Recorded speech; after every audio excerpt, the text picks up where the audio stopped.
Olá, meu nome é Gláucia Pereira dos Santos e a seguir apresentarei o trabalho de conclusão de curso intitulado Transtorno do Espectro Autista, Desafios e Perspectivas de Inclusão, sob orientação do professor doutor João Paulo Pereira Rosa. Um dos maiores desafios hoje é oferecer uma educação de qualidade para todos, sem discriminação, e garantir que a educação seja organizada e adaptada às necessidades educacionais específicas dos alunos. Nesse sentido, o professor é visto como um mediador no processo de inclusão, pois é ele que facilitará o contato inicial da criança com a sala de aula e é responsável por envolvê-la nas atividades de toda a turma. No entanto, um aluno autista, quando apresenta dificuldades maiores de aprendizagem ou comportamentos, precisará de caminhos alternativos para alcançar este processo. O principal objetivo será analisar as políticas de inclusão em relação ao acesso e permanência da criança com autismo na escola regular, como também a importância do professor, que deverá ter um olhar atento às necessidades de cada aluno, focando em suas potencialidades, para que de fato esse aluno se sinta incluído e se efetive o ensino e aprendizagem. Nessa perspectiva, o tema em questão reafirma a necessidade de que todos compreendam e aceitem a diversidade humana e possam contribuir para a construção de uma sociedade justa e equitativa. Para a gente compreender o transtorno do espectro autista, este é um transtorno do neurodesenvolvimento, caracterizado por comportamentos repetitivos, deficiências na comunicação e interação social e atraso geral no desenvolvimento. Contudo, há indivíduos com TEA que apresente extraordinária inteligência e seja capaz de falar outros idiomas ou até mesmo tocar instrumentos sem nunca tê-los estudado formalmente. Os indivíduos portadores de TEA com inteligência exacerbada são classificados como uma síndrome chamada de savante, pois apresentam talentos, memória e raciocínio acima da média. Esta variação ocorre porque o TEA não é um grupo uniforme. A literatura mais recente classifica o TEA como um transtorno que possui variações e subdivide essas variações em pelo menos 4 categorias, que variam do grau mais leve, que é o menos comprometido, até o mais alto grau, cujo comprometimento, é maior, podendo assim ser divididos. Autismo clássico, que apresenta um maior comprometimento, inclusive intelectual, autismo de alto funcionamento, que são os savantes, síndrome de Asperger, possui alguns comprometimentos básicos, mas com nível intelectual e de habilidades importantes, e traços de autismo, cujas características são bem leves. Para a gente conceituar o autismo na história, antigamente os autistas eram conhecidos como esquizofrênicos que viviam em isolamento social.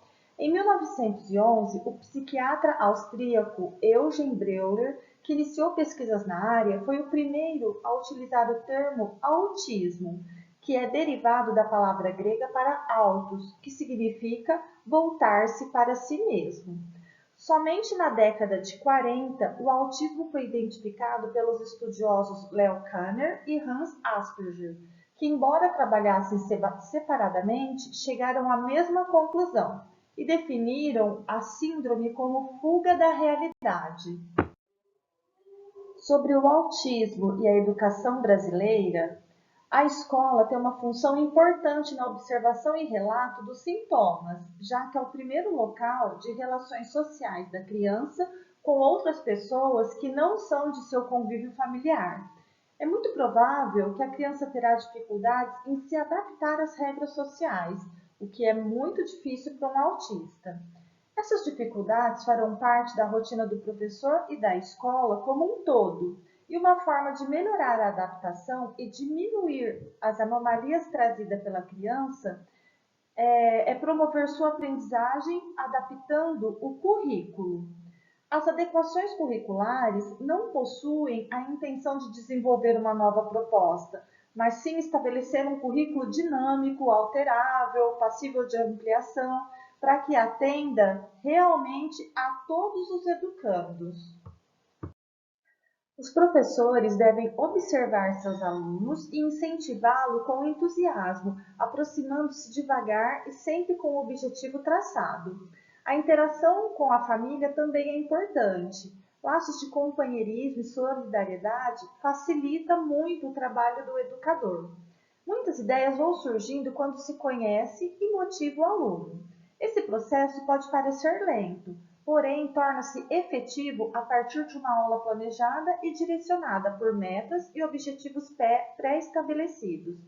Existe a possibilidade de os alunos, ao começarem a interagir com o professor, parecerem agressivos, desinteressados, porém os educadores devem criar estratégias para reduzir esses problemas e direcionar o conteúdo de acordo com o seu desenvolvimento. Trabalhar com crianças com autismo é um desafio diário. O professor terá de reconhecer as dificuldades, limitações e potencialidades, gostos e estímulos que mais o ajudarão a atingir seus objetivos com estes alunos. As atividades lúdicas também são importantes para o desenvolvimento social, cognitivo, psicológico e emocional das crianças com autismo, proporcionando alegria no aprendizado e desenvolvimento, respeitando assim sempre os seus limites. Dessa forma, o papel do professor também é muito importante nesse processo de ensino-aprendizagem dos alunos com autismo. Dessa forma, é preciso repensar a formação de professores especializados. A formação continuada deve ser sempre o objetivo de aprimoramento de todo professor, porque o educador deve tornar a educação cada vez mais interessante para o aluno. Por outro lado, é grande o impacto nos profissionais da educação que recebem estes alunos na escola quando se deparam com suas reações, pois ainda estão diante de uma experiência nova. Frente a essa novidade, muitos professores relatam sentirem-se despreparados para atender essa demanda na inclusão, gerando uma sobrecarga de estresse. Em última análise, a educação é uma das maiores ferramentas para o desenvolvimento de uma criança com autismo. Por meio da educação, essa criança pode aprender tanto as matérias escolares quanto as atividades diárias. A inclusão de aluno com TEA na escola.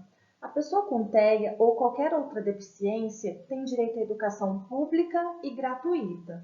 Este direito está assegurado pela Lei de Diretrizes e Bases, que determina que a educação escolar seja oferecida preferencialmente na rede regular de ensino para educando com deficiência, transtornos globais do desenvolvimento e altas habilidades ou superdotação.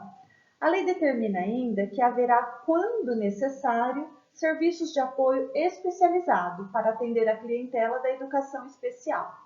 A frequência dos alunos com TEA à escola não pode ser definida apenas pela sua inclusão, mas espera-se que seu convívio e aprendizado ocorra num ambiente adaptado às suas necessidades, pois dessa forma a escola produz novas atitudes e atividades para envolver o aluno como um todo. A inclusão escolar tem o objetivo de colocar as crianças com necessidades especiais em contato com seus pares, o que facilitaria seu desenvolvimento e ensinaria a todo o grupo que é possível conviver com a diversidade na construção de um mundo melhor. Para tanto, o trabalho educativo inicia-se na relação com o outro, através da linguagem e da interação social. Para a pessoa com TEA, o reconhecimento e a interação devem ocorrer dentro de suas potencialidades. Sobre o acompanhamento especializado, a Lei Berenice Piana assevera, em seu artigo 2º, que em casos de comprovada necessidade, a pessoa com transtorno do espectro autista, incluída nas classes comuns de ensino regular, terá direito a acompanhante especializado. Como conclusão, podemos citar que a inclusão de portadores do TEA deve ir além da frequência em sala de aula, mas, acima de tudo, desenvolver suas habilidades e potencialidades, superando as adversidades.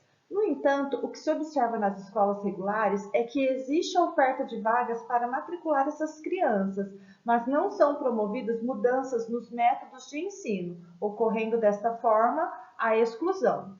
É válido ressaltar que, apesar de toda a incerteza demonstrada na prática pedagógica, é possível garantir que a inclusão de uma criança com TEA promova mudanças positivas no próprio sujeito e nos demais ao seu redor.